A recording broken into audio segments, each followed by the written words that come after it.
निकट भविष्य में पृथ्वी के पर्यावरण को होने वाले नुकसान ने एक नए आइस एज को जन्म दिया जो पूरे ग्रह पर फैल गई और अब इंसानियत को जिंदा रहने के लिए अंडरग्राउंड रहना पड़ता है। एक आउटपोस्ट में एक अलार्म बजता है और कुछ चीजों की चीखें सुनाई देती हैं। दो लोग अपनी जान बचाने के लिए हॉलवे में भागने लगते हैं क्योंकि उनके पीछे कुछ खतरनाक है। वे एक दरवाजे तक पहुंचते हैं लेकिन दुर्भाग्यवश वह दरवाजा लॉक होता है और दोनों मर जाते हैं। इसी बीच एक दूसरे आउटपोस्ट में सैम नाम का आदमी बाहर सैटेलाइट एंटीना को ठीक कर रहा होता है। तभी वह कुछ आदमियों को बाहर आते हुए देखता है। उनमें से एक बीमार आदमी है और दिन भर ठीक होने के लिए मांगता है, लेकिन मेसन को लगता है कि उसने पहले ही उस पर बहुत सारे संसाधन बर्बाद कर दिए हैं। वह उसे गोली मारने के लिए तैयार हो जाता है। सैम उसे रोकता है और मेसन को याद दिलाता है कि बीमार लोगों के पास खुद फैसला करने का हक होना चाहिए। या तो वे वहां से चले जाएं या फिर गोली खा लें और उनके फैसले की इज्जत की जानी चाहिए। लेकिन मेसन पर इसका कोई असर नहीं होता और वह उस आदमी को वैसे ही मार देता है, ये कहते हुए कि ये उनकी जिंदगी बचाने के लिए जरूरी है। जब वह वापस अंदर आता है तो ये साफ हो जाता है कि ये कुछ बचे हुए लोग एक तंग जगह में कम संसाधनों के साथ जी रहे हैं और अब वे एक मामूली सर्दी जुकाम से भी डर जाते हैं। पिछली बार जब उन्हें फ्लू हुआ था तो उन्होंने एक हफ्ते से भी कम वक्त में 20 लोगों को खो दिया था। उसके बाद उनके लीडर ब्रिग्स ने एक नया नियम बनाया कि अगर कोई बीमार हो जाए तो उसे अलग कर दिया जाए। अगर वो ठीक नहीं होता तो उसे एक फैसला करना पड़ता है, या तो एक गोली चुने या बर्फ में लंबा सफर करें। इस आउटपोस्ट के लोग एक दूसरे का ख्याल रखने की पूरी कोशिश करते हैं और पौधे उगाना जारी रखते हैं, लेकिन अब उनकी तादाद पहले जितनी नहीं रही। जैसे जैसे खाना हर साल कम हो रहा है वैसे वैसे एक जगह के बारे में अफवाहें सुनाई देती हैं जो बिल्कुल जन्नत जैसी लगती है, जहां गर्म मौसम है। लेकिन सैम इन अफवाहों पर विश्वास नहीं करता। सैम ब्रिग्स के पास जाता है उसे बताने के लिए कि मेसन ने नियम तोड़े हैं। ब्रिग्स इस बात से खुश नहीं होता, लेकिन उसके पास एक और ज्यादा अहम समस्या होती है। वे दोनों कम्युनिकेशंस रूम में जाते हैं जहां कूपर उन्हें बताता है कि उन्होंने कॉलोनी 5 से एक SOS लूप रिसीव किया है, लेकिन कॉलोनी 5 उनके किसी भी मैसेज का जवाब नहीं दे रही। ब्रिग्स आधे घंटे में एक आपातकालीन मीटिंग बुलाता है और सैम विक्टर के पास जाता है जो जानवरों का इंचार्ज है। दुर्भाग्यवश विक्टर के पास भी बुरी खबर होती है।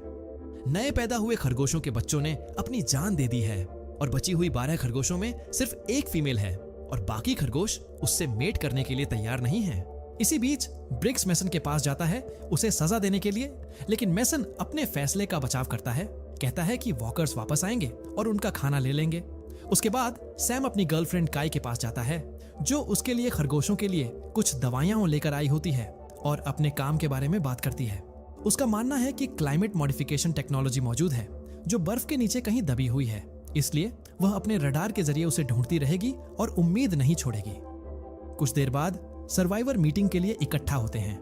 डेक्स्टर अपनी पत्नी को याद दिलाता है कि वह खांसी न करे और जब सैम वहां से गुजरता है उसे एहसास होता है कि वे दोनों ठीक नहीं हैं, तो वह उन्हें उनके कमरे में जाने को कहता है, लेकिन डेक्स्टर जिद करता है कि वे ठीक हैं। इसी मौके पर ब्रिग्स एंटर करता है और सबको कॉलोनी 5 की स्थिति के बारे में जानकारी देता है और घोषणा करता है कि वह एक टीम लीड करेगा कॉलोनी 5 को चेक करने के लिए। मेसन विरोध करता है, कहता है कि इस मुश्किल समय में उन्हें संसाधन या लोग बर्बाद नहीं करने चाहिए, लेकिन उसकी बात को नजरअंदाज कर दिया जाता है। फिर ब्रिग्स डेक्स्टर को टीम ज्वाइन करने के लिए इनवाइट करता है, लेकिन उसे बचाने के लिए सैम ऑफर करता है कि वो उसकी जगह लेगा। कहता है कि डेक्स्टर को टर्बन्स के साथ रहना चाहिए। ग्रेडन भी वॉलंटियर करता है, अपने पिता विक्टर के विरोध को नजरअंदाज करते हुए। टीम पूरी होने के बाद ब्रिग्स काई को इंचार्ज छोड़ता है जब तक वे वापस नहीं आते। अचानक डेक्स्टर की पत्नी छींक देती है और लोग अपने चेहरे ढकते हुए उससे दूर हटने लगते हैं। कपल को तुरंत क्वारंटीन में डाल दिया जाता है और मेसन फिर से शिकायत करता है, कहता है कि उन्हें टेस्ट करना चाहिए और यह भी कहता है कि काई स्ट्रॉन्ग लीडर नहीं बन सकती। ब्रिग्स उससे असहमत होता है और कहता है कि वह वापस आने के बाद ही बीमार कपल के बारे में कोई फैसला लेगा। अगले सीन में एक लड़का तेज स्नो स्टॉर्म के बीच चल रहा होता है जब तक वो हैरानी से अपनी मां को जमीन पर मरा हुआ नहीं पाता। इसी पल सैम उठ जाता है। पता चलता है कि ये उसका नाइटमेयर था, अपनी मां की मौत के बारे में। काई उसे सांत्वना देती है और याद दिलाती है कि ये उसकी गलती नहीं थी। अगले दिन टीम अपने मिशन पर निकल पड़ती है, जिसका मतलब है कि उन्हें जमा देने वाली बर्फ और हवा को सहते हुए काफी दूर तक चलना पड़ेगा। एक अबेंडेंड सिटी को पार करने के बाद वे एक पुरानी क्लाइमेट मॉडिफिकेशन मशीन देखते हैं, लेकिन दुर्भाग्य से वह काम नहीं कर रही होती। कुछ देर बाद वे एक ब्रिज तक पहुंचते हैं और सावधानी पूर्वक उसे पार करते हैं, जो आसान नहीं होता क्योंकि ब्रिज सालों के डैमेज की वजह से कमजोर हो चुका होता है। वे गैप्स के चारों ओर चलते हैं और ब्रिग्स लगभग गिर जाता है जब ब्रिज उसके पैर के नीचे से टूट जाता है, लेकिन वह समय पर पीछे हट जाता है। ब्रिज के अंत में वे एक कार पाते हैं जिसके पास एक मृत व्यक्ति पड़ा होता है और उसके हाथ में एक गन होती है।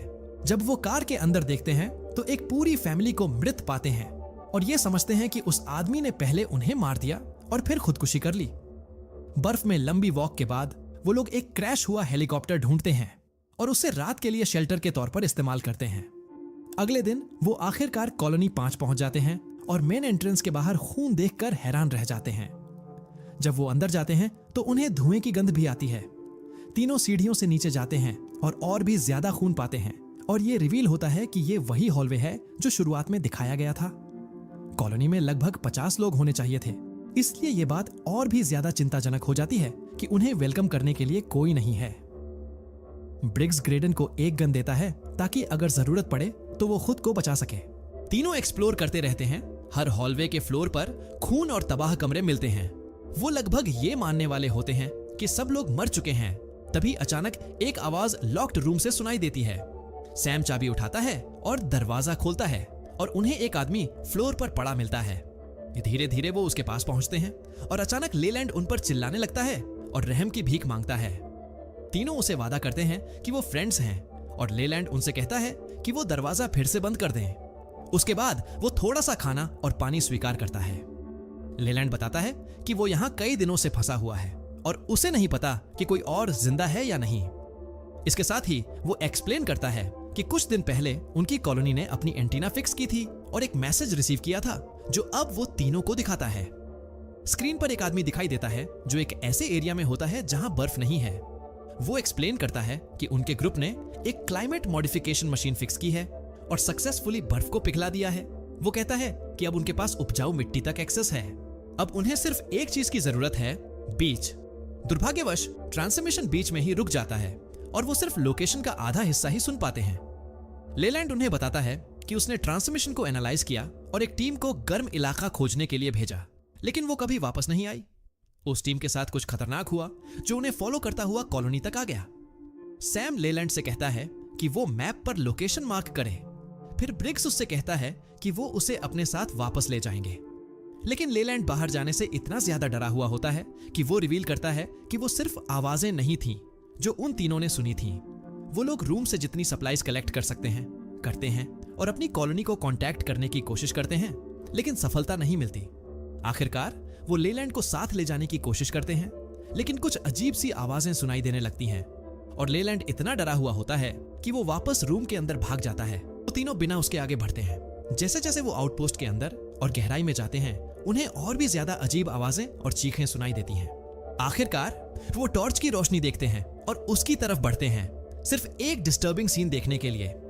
कॉलोनिस्ट्स की डेड बॉडीज के बीच एक आदमी एक बॉडी को काट रहा होता है और दूसरे लोग इंसानी बॉडीज को खा रहे होते हैं। अचानक बुचर उन्हें महसूस करता है और उन पर हमला करने के लिए मुड़ता है, लेकिन सैम उसे पहले ही शूट कर देता है। उसे शूट करने की वजह से बाकी लोग उठने लगते हैं और उनका लीडर चिल्लाता है और उनके पीछे पड़ जाता है। सैम लीडर के कान पर गोली मारता है, लेकिन वो गोश्तखोर बहुत ज्यादा होते हैं। तभी ब्रिग्स एक डायनामाइट की स्टिक फेंकता है उन्हें धीमा करने के लिए। ग्रेडन गलती से ग्रुप से अलग हो जाता है, लेकिन कैनिबल्स उसे चारों तरफ से घेर लेते हैं और तुरंत उस पर हमला कर देते हैं। ब्रिग्स और सैम आखिरकार वहां पहुंचते हैं और हमलावरों से लड़ाई करते हैं। एक एक करके उन्हें मारते हैं जब तक कि वो सभी मर नहीं जाते।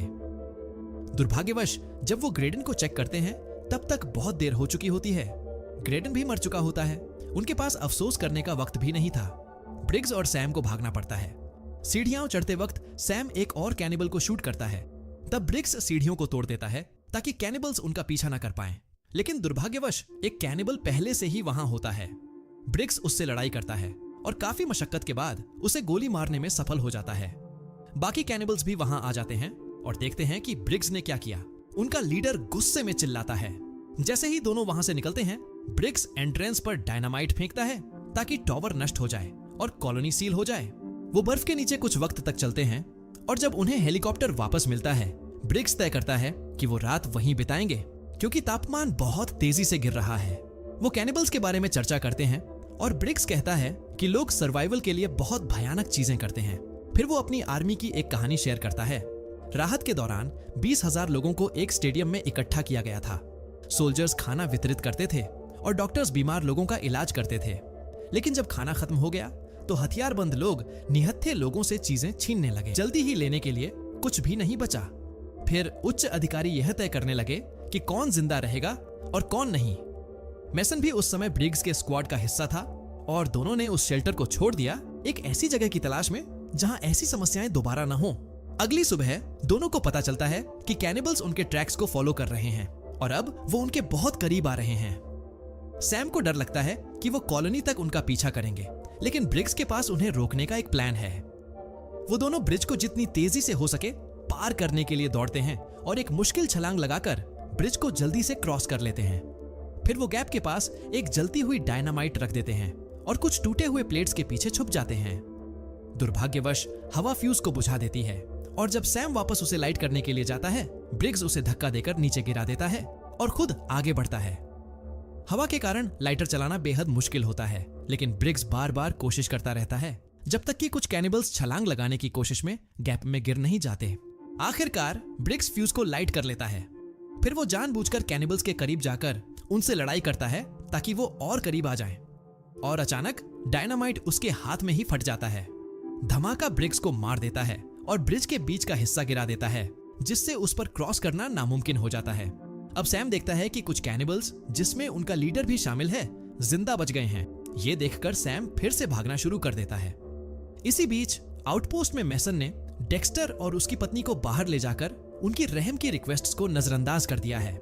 मैसन डेक्स्टर की पत्नी को शूट कर देता है, लेकिन जैसे ही वो डेक्स्टर को शूट करने जाता है, काई बाहर आ जाती है और मैसन को धमकाती है कि अगर वो नहीं रुका तो वो उसे गोली मार देगी।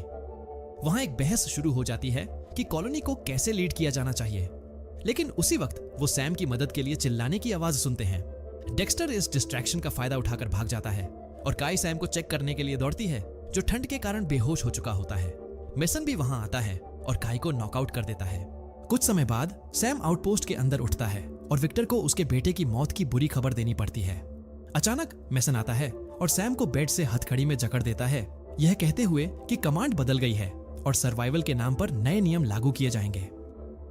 राशन आधा कर दिया जाएगा, जो भी बीमारी के लक्षण दिखाएगा उसका तुरंत टेस्ट होगा और जो काम करने से मना करेगा वह नहीं खाएगा।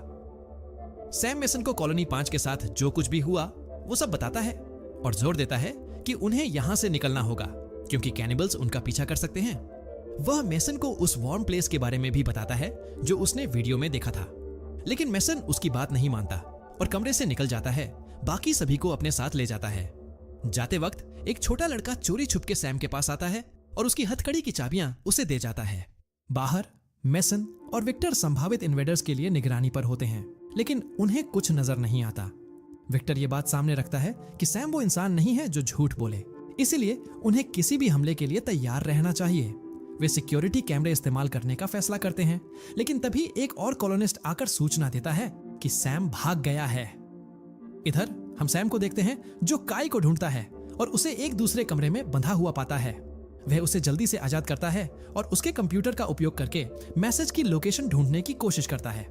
पहले तो उसे कुछ नहीं मिलता, लेकिन इधर उधर सर्च करने के बाद रडार आखिरकार एक वार्म एरिया डिटेक्ट कर लेता है, जो ये कंफर्म करता है कि बर्फ के बिना एक जगह मौजूद है। सैम और काय अपने बैकपैक्स में जितने बीज उठा सकते हैं उठा लेते हैं और सभी को चेतावनी देने के लिए भागते हैं, लेकिन मैसन और उसके लोग उन्हें रास्ते में रोक लेते हैं और याद दिलाते हैं कि यहाँ का इंचार्ज कौन है। अचानक बाहर से एक जोर का शोर आता है। ग्रुप तुरंत सिक्योरिटी कैमरे चेक करने के लिए दौड़ता है। वे कैमरों में देखते हैं कि कैनिबल्स दरवाजों को तोड़ने की कोशिश कर रहे हैं और उनका लीडर डेक्स्टर का सिर उठाकर धमकी देता है और फिर कैमरा तोड़ देता है। अब आखिरकार सैम की बात मानते हुए मैसन तुरंत ऑन ऑर्डर्स देता है। जो भी शूट कर सकता है उसे हथियार मिलनी चाहिए और बाकी लोग सेफ रूम में छुप जाएंगे। कूपर सभी कॉलोनिस्ट्स को सेफ रूम में गाइड करता है और दरवाजा सिक्योर कर देता है, जबकि आर्म्ड ग्रुप हॉलवे में भागता है, दरवाजे के नीचे गिरने का इंतजार करते हुए। एक पल के लिए लाइट्स चली जाती हैं और जब वापस आती है दरवाजा खुल जाता है, लेकिन कोई अंदर नहीं आता। अब आवाजें शेल्टर के अंदर से सुनाई देने लगती हैं और अचानक एक कैनिबल डक्ट से बाहर निकलता है, सीधे कूपर के सामने। कूपर खुद को डिफेंड करने की कोशिश करता है, लेकिन कैनिबल उसे टैकल कर देता है और सेफ रूम की तरफ दौड़ता है। लेकिन कॉलोनिस्ट्स तुरंत उसके मुंह पर दरवाजा बंद कर देते हैं। एक दूसरे हॉलवे में एक छोटी सी लड़की शेल्टर ढूंढ रही होती है, लेकिन एक कैनिबल उसे ढूंढ लेता है और मार देता है। आर्म्ड ग्रुप को एहसास होता है कि कैनिबल्स डक्ट्स के जरिए अंदर घुस आए हैं, लेकिन तब तक बहुत देर हो चुकी होती है क्योंकि दुश्मन उन्हें भी मिल जाते हैं। एक भयंकर लड़ाई शुरू हो जाती है। दोनों साइड्स के लोग मरते हैं, लेकिन चाहे जितने भी कैनिबल्स वे मार दें, और ज्यादा आते जा रहे हैं। सैम और काई भागने में सफल हो जाते हैं, लेकिन विक्टर इतना थक चुका होता है कि वह लीडर का सामना कर लेता है। वह अच्छी फाइट देता है, लेकिन दुर्भाग्य से लीडर उसे मार देता है। इसी बीच मेसन, जो पहले से घायल होता है, एक सेफ रूम की तरफ भागता है जहां कुछ सर्वाइवर्स छुपे होते हैं जो सेफ रूम तक नहीं पहुंच पाए थे। सैम और काई अंदर नहीं आ पाते।